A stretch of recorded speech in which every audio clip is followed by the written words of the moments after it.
Selamat malam semuanya, masih di channel Dunia Filsafat, masih di tema tentang filsafat ilmu.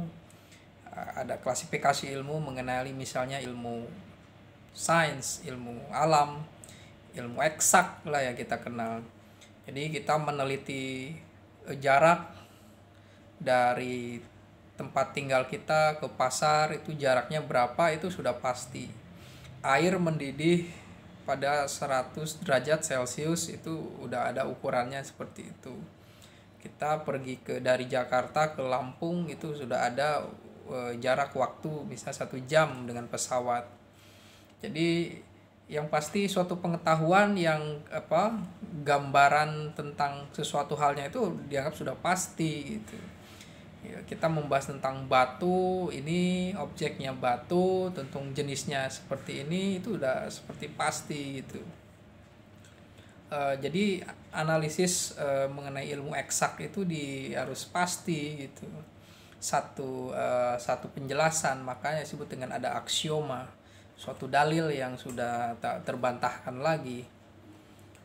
Lalu bagaimana dengan ilmu sosial? Misalnya di dalam suatu kasus, misalnya pernah terjadi kasus di Sampang atau di Kalimantan dulu. Terjadi kerusuhan itu misalnya apakah ini faktor agama,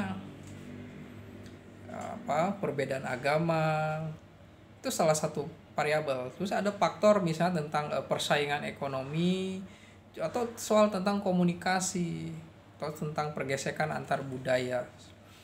Banyak faktor yang menyebabkan itu, tidak hanya satu sebab saja, dan itu agak rumit sekali sehingga penelitian sosial baik itu sosiologi, antropologi itu sangat membutuhkan suatu data-data lapangan yang mungkin dilihat dari berbagai perspektif. Begitu juga di dalam sejarah kita misalnya tentang peristiwa Orde Baru yang menyebabkan Orde Baru jatuh itu atau terjadi peristiwa 98 itu kenapa? Apakah karena persoalan ekonomi? Apakah ini persoalan politik? Karena banyak yang tidak suka dengan otoritarianisme saat itu, juga karena sudah waktunya ini dukungan terhadap pemerintahan saat itu harus jatuh. Faktor ekonomi, faktor politik, ini banyak analisisnya, banyak sekali. Banyak faktor yang menyebabkan hal sesuatu di dalam ilmu sosial. Yang lebih unik lagi adalah ilmu seni. Kita memahami bahwa seni itu melibatkan suatu perasaan, intuisi gitu kan. Kita melihat lukisan Apandi itu abstrak gitu kan, beda dengan lukisan Basuki Abdullah itu, tapi harganya mahal gitu. Itu sesuatu yang sangat unik sekali. Juga seni yang bersifat, misalnya sekarang di Jepang ada Miwa Komatsu, dia menulis sambil sepertinya dengan ritual dia menghasilkan gambar yang bersifat dimensi misterius juga. Kita sebab itu sebagai sesuatu misterius juga, tapi itu sesuatu lukisan yang sangat unik juga. Yang lebih unik lagi adalah misalnya bagaimana kita menjelaskan tentang ekspresi musik dari Johnny Cage. Dengan pianonya dia duduk dan dia mengajak audiens untuk mendengarkan keheningan tanpa dia memainkan piano.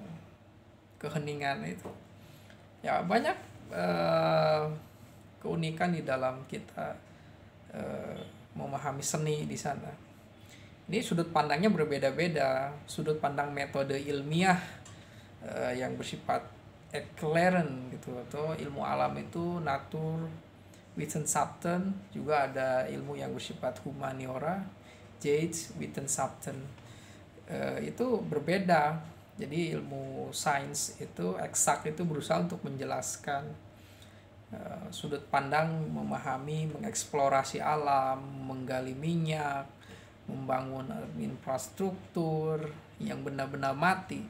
Lalu metodologi untuk memahami atau mengeksplorasi tentang benda mati lalu digunakan untuk memahami budaya manusia, atau apakah akan sama? Tentu saja berbeda. Metode ilmu sosial itu berbeda-beda.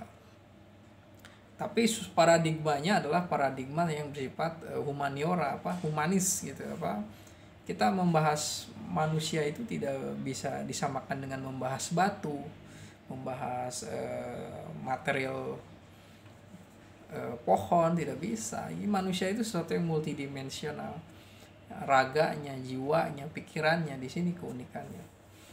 Lalu memang untuk memahami ilmu kemanusiaan atau khususnya humaniora itu membutuhkan suatu penafsiran. Nah, disinilah penafsiran, bahkan kajian filsafat dimasukkan ke dalam wilayah yang alat analisisnya adalah penafsiran. Dan kekuatan filsafat itu ada pada rasionalitas dan penafsiran.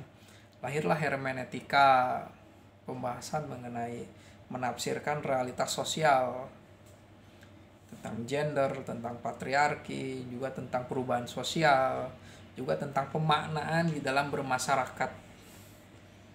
Ini membutuhkan suatu metode analisis yang berbeda dengan metode ilmiah. Juga dengan seni itu membutuhkan suatu pendekatan yang lain dan pembelajaran tentang seni lukis, musik, bahkan sastra, seni estetik kan. Sastra itu menjadi semacam ilmu yang mungkin ada di humaniora juga ya, karena pada fakultas sastra adanya di humaniora.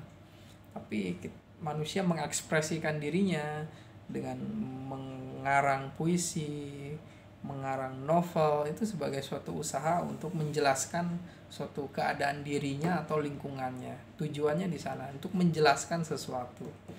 Tapi sesuatu itu dianggap fiksi atau non fiksi,